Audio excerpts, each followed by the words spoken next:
Hello everyone, welcome to my channel. ପିଲାମାନେ ଆଜି ଆମେ ଏଠାରେ ଷଷ୍ଠ ଶ୍ରେଣୀର ଇଂଲିଶ ବିଷୟ କାଇଟ୍ ବିଷୟରେ ଜାଣିବା। ତ ଦେଖ ପ୍ରଥମେ ଆମର ଏଠି ଦୁଇଟା ପିକ୍ଚର ଦେଇଛି ଦେଖ ପିଲାମାନେ। ଗୋଟିଏରେ ହେଉଛି କ'ଣ ନା କାଇଟ୍ଟି ଭୂମି ଉପରେ ଅଛି ଆଉ ଗୋଟେ କାଇଟ୍ଟି କେଉଁଠି ଅଛି ଆକାଶରେ ଅଛି।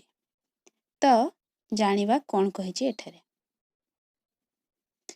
A kite on the ground is just paper and string, but up in the air it will dance and sing.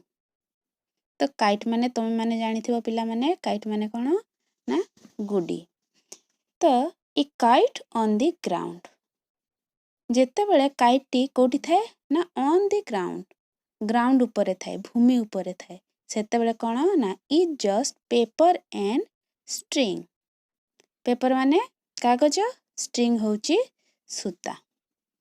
तो जो समय रे गुडीटी भूमि ऊपर थाए सेते बेले से केमती देखा जाई थाए ना केवल कागज आउ सूता परी देखा जाई थाए।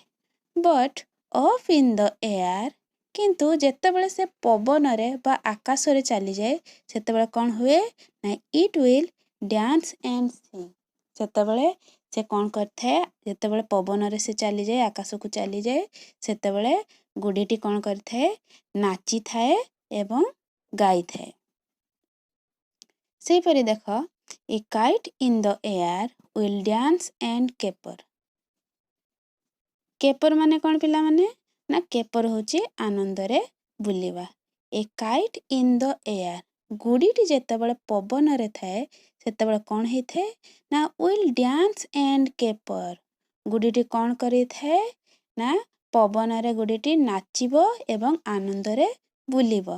But back on the ground କିନ୍ତୁ ଯେତେବେଳେ ସେ ଗ୍ରାଉଣ୍ଡକୁ ପଳେଇ ଆସେ ଭୂମି ଉପରକୁ ପଳେଇ ଆସେ ସେତେବେଳେ ତମେ କ'ଣ ଦେଖିବ ନା ଇଟ୍ ଜଷ୍ଟ ଷ୍ଟ୍ରିଂ ଆଣ୍ଡ ପେପର।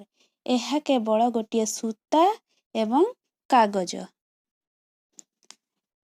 ଦେଖ ଆଉ ଥରେ କହିଦଉଛି A kite on the ground is just paper and string, but off in the air it will dance and sing. ଭୂମି ଉପରେ ଗୁଡିଟି କେବଳ କ'ଣ ହେଇଥାଏ ନା କାଗଜ ଏବଂ ସୂତା କହିଥାଉ ଆମେ ତାକୁ। ଭୂମି ଉପରେ ଯେତେବେଳେ ଆମେ ଗୁଡିଟିକୁ ଦେଖିବା ସେତେବେଳେ ସେ କେବଳ ଗୋଟିଏ କାଗଜ ଏବଂ ସୂତା ପରି ପଡ଼ିଥାଏ। But of in the air କିନ୍ତୁ ଯେତେବେଳେ ସେ ପବନରେ ବା ଆକାଶକୁ ଚାଲିଯାଏ it will dance and Singh. ସେତେବେଳେ ସେ କ'ଣ କରିଥାଏ ନା ନାଚିବ ଏବଂ ଗାଇବ। ତାପରେ ଦେଖ a kite in the air will dance and caper but back on the ground is just string and paper. A kite in the air ଗୁଡିଟି ଯେତେବେଳେ କ'ଣ ହେଇଥାଏ ନା ପବନକୁ ଚାଲି ଯାଇଥାଏ ପବନରେ ଥାଏ ସେତେବେଳେ ସେ କ'ଣ କରିଥାଏ ନା ୱିଲ୍ ଡ୍ୟାନ୍ସ ଆଣ୍ଡ କେପର। ସେ ନାଚିଥାଏ ଏବଂ ଆନନ୍ଦରେ ବୁଲିଥାଏ। କେପର ମାନେ ହେଉଛି ଆନନ୍ଦରେ ବୁଲିବା। But back on the ground କିନ୍ତୁ ଯେତେବେଳେ ଗୁଡିଟି ଆଉ ଥରେ ଫେରି ଆସେ ଭୂମି ଉପରକୁ ପଳେଇ ଆସେ ସେତେବେଳେ ଇ ଜଷ୍ଟ ଷ୍ଟ୍ରିଂ ଆଣ୍ଡ ପେପର। ଏହା କେବଳ ସୂତା ଏବଂ କାଗଜ। If you like this video, please like, share and subscribe.